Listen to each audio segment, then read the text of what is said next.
이 시대를 많은 사람들이 살기가 참 힘들다 이렇게 말을 하곤 합니다. 삶을 보면 바쁘고 지쳐 있는 것이 그런 것 같습니다. 그런데 저는 반대로 생각을 해보았습니다. 살아가기도 만만치 않지만 힘들다고 쉽게 무너지는 것도 아닙니다. 중요한 것은 우리 인생이 힘들고 어려워도 그 현장에서 무엇을 배우고 삶의 맷집을 어떻게 키워가느냐 하는 것입니다. 삶을 배우는 현장을 기대값과 현실값 사이에서 무언가를 배운다 이렇게 말을 합니다. 사업을 하는 분은 이 일을 하면 얼마의 돈을 벌겠다 예상을 하고 기대값을 가지고 사업을 하고요. 그 기대가 이루어지지 않을 때 이것을 현실값으로 경험합니다. 삶은 기대값이 있고 현실값이 있는 겁니다. 삶은 현실값을 잘 보면서 살아야 합니다. 제가 어릴 때 벽걸이 시계가 5,000원이었던 기억이 납니다. 저는 벽걸이 시계 5,000원짜리를 보면서요. 손목시계는 작으니까 한 1,000원, 500원이면 사겠다 이런 생각을 했는데 작은 손목시계가 3만 원이라는 말을 듣고 놀랐던 적이 있습니다. 왜 작은 게 더 비싸지? 그렇게 생각하고 놀랐는데요. 지금은 전혀 놀라지 않습니다. 삶의 현실값을 배워갔기 때문입니다. 우리 인생은요. 삶의 과정에 현실값을 이해하는 훈련이 되어야 하는데요. 만일 삶의 현실값을 제대로 이해하지 못하고 기대값으로만 사는 인생이 있다고 하면은요. 현장 속에서 충돌이 일어납니다. 내가 왜 충돌을 많이 하면서 살아가는가? 그것은 기대값과 현실값을 제대로 만나지 못하기 때문입니다. 저는 삶에 누구나 기대를 가지고 살아가는데 현실값을 만나면서 갈등하는 지점, 이 지점을 홍해를 만날 때라고 설정해 보았습니다. 이스라엘 백성들이 애굽에서 400년 동안 노예 생활을 하고요.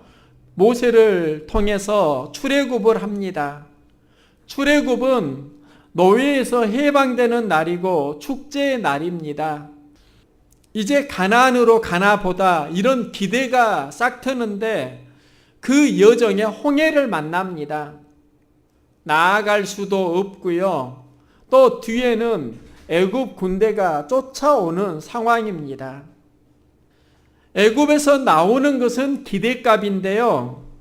홍해를 만나고 애굽 군대가 쫓아오는 상황은 현실값입니다. 이때를 경험할 때 여러분은 어떻게 반응하면서 살아갑니까? 이스라엘 백성들의 반응을 보면 애굽에 매장지가 없어서 우리를 이 광야에서 죽게 하느냐? 어찌하여 당신이 우리를 애굽에서 이끌어내어 이같이 하느냐? 애굽에서 애굽 왕을 섬기도록 내버려 두라고 하지 아니했냐? 그곳이 이곳에서 죽는 것보다 낫지 아니하냐? 이스라엘 백성들이 모세에게 했던 불평입니다. 그런데 이게 자꾸 적극적으로 나온다는 것입니다. 이때 문제가 됩니다. 누구나 다 불평 원망이 있습니다. 그런데 이 불평 원망이 소극적으로 자기 안에서 닫아지거나 약간 분출되면 그래도 괜찮은데요. 이게 멈추지 않고 계속 적극적으로 지속적으로 나오게 되면 굉장히 큰 타격을 받습니다. 이스라엘 백성들을 보니까 그렇습니다. 홍해를 만날 때 두려움이 찾아오니까요.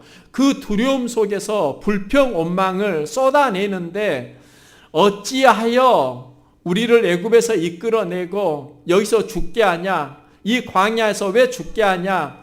애굽 왕을 섬기도록 내버려 두라고 했는데 우리를 이곳으로 왜 이끌어냈냐? 이곳에서 죽는 것보다 애굽에서 노예로 섬기는 것이 낫지 않냐? 계속 불평을 해 나가는데 여기서 알 수 있는 게 불평이 하나로 나오는 게 아니라 적극적으로 길어진다는 것입니다. 우리가 살다 보면 홍해를 만날 때 있고요. 두려움이 찾아올 때 있습니다.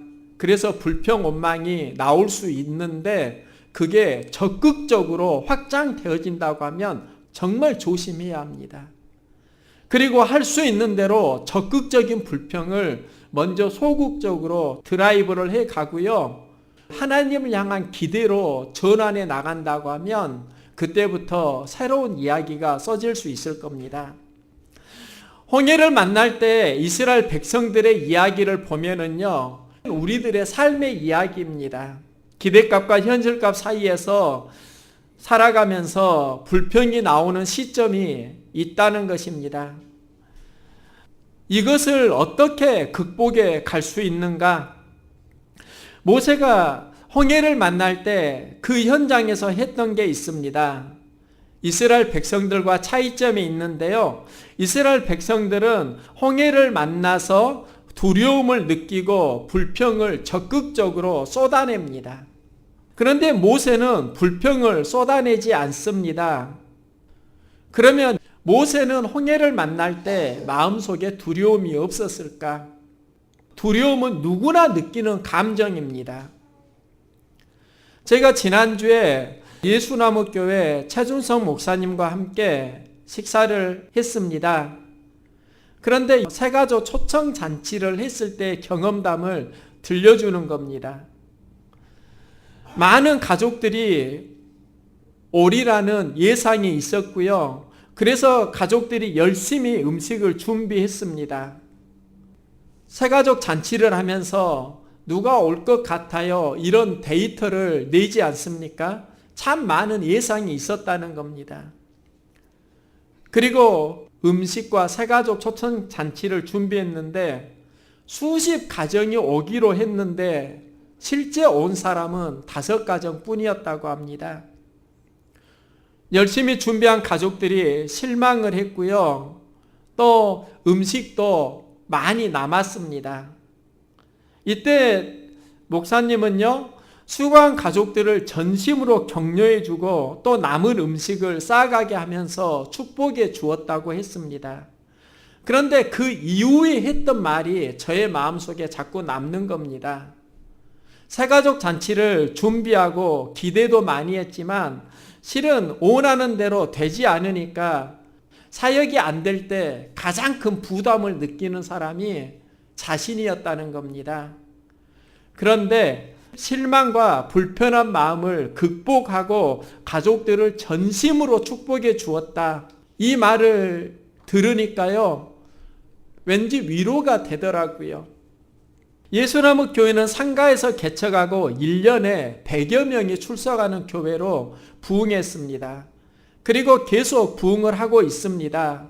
그런데 그 현장에서 최준성 목사님도요, 마음속에 실망을 경험하고 그것을 극복하면서 사역을 한다고 하니까 누구에게나 다 동일한 이야기라는 것을 알게 되었습니다. 기대하고 살아가고 그 기대 현장에서 때로는 실망하는 사건을 누구나 만나게 됩니다. 그런데 다른 게 하나 있습니다. 문제를 만날 때 그 문제 속에서 주저앉아서 살아가는 인생이 있고 그 문제를 극복하면서 믿음의 에너지를 발산하는 인생이 있습니다. 이게 다른 겁니다. 경험의 사건 속에서 그 문제 안에 머무르는 인생과 문제를 극복하면서 살아가는 인생, 이게 다르다는 겁니다. 홍해를 만날 때 모세는 무엇을 경험했을까요? 가나안으로 나아가는 여정에 홍해 만나면 가장 걱정하고 책임감을 느끼는 사람이 이스라엘 백성보다는 모세입니다.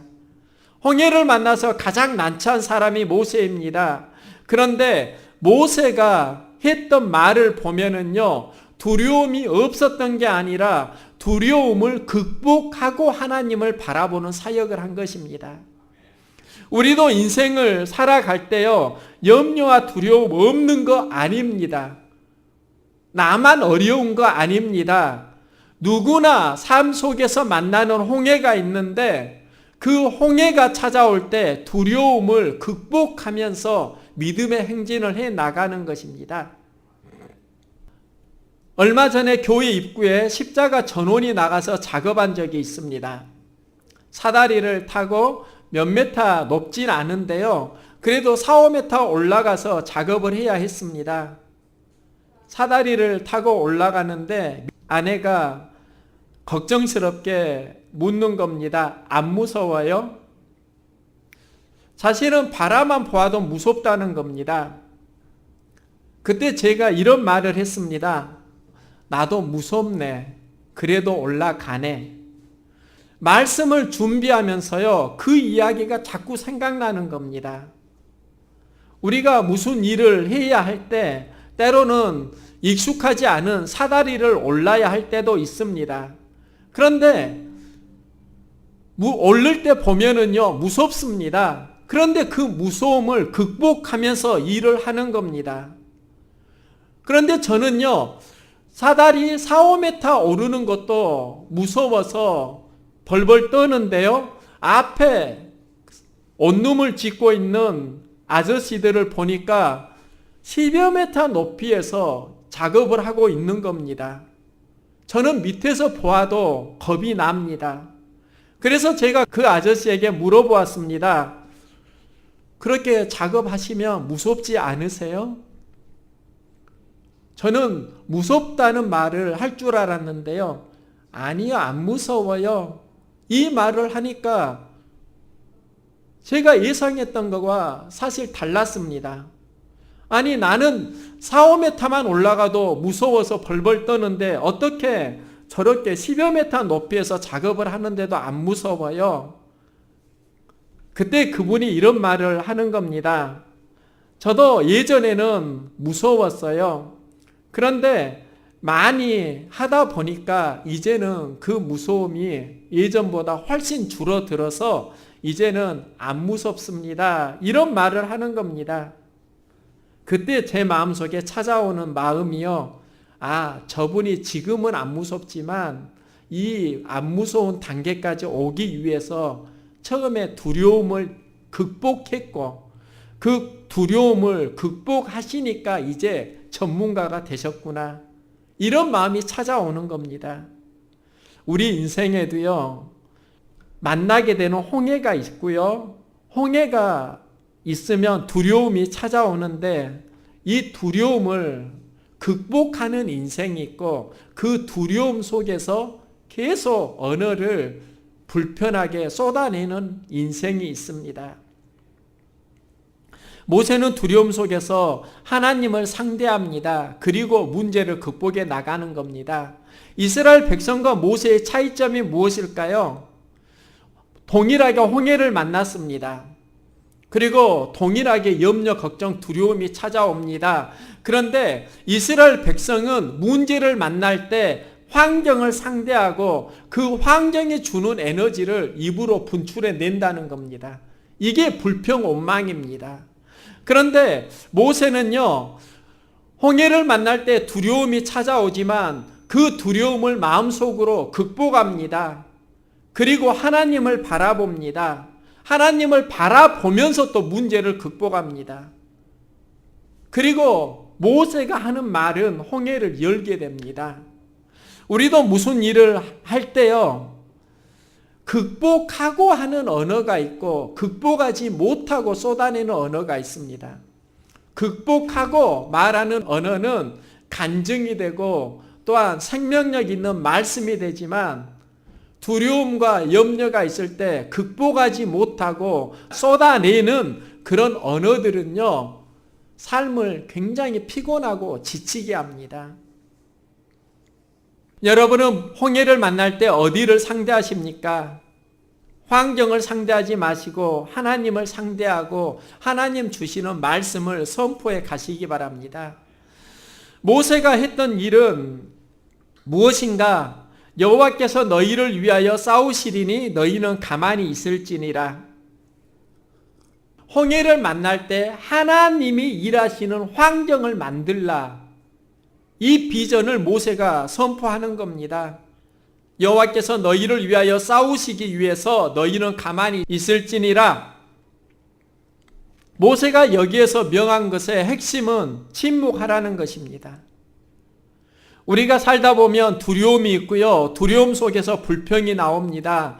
그런데 그 두려움을 믿음으로 극복하지 못하면 불평 원망을 하게 되고, 이 불평 원망이 습관화되면 삶은 굉장히 피곤해집니다. 우리가 극복해야 하는데 극복하지 못하고 살아가는 언어 있지 않습니까? 우리가 그걸 극복할 수 있기를 소망합니다. 이스라엘 백성들이 했던 게 그겁니다. 문제를 만나니까 그들이 불평 원망을 합니다. 홍해는 안 열립니다. 극복하지 못하고 쏟아내는 말은 홍해를 통과하게 하지 못합니다. 그래서 모세가 그 말을 멈추라고 하고요. 그리고 하나님이 일하시는 환경을 열어갑니다. 바로 말씀을 삶의 현장에 문제 앞에 선포하는 겁니다.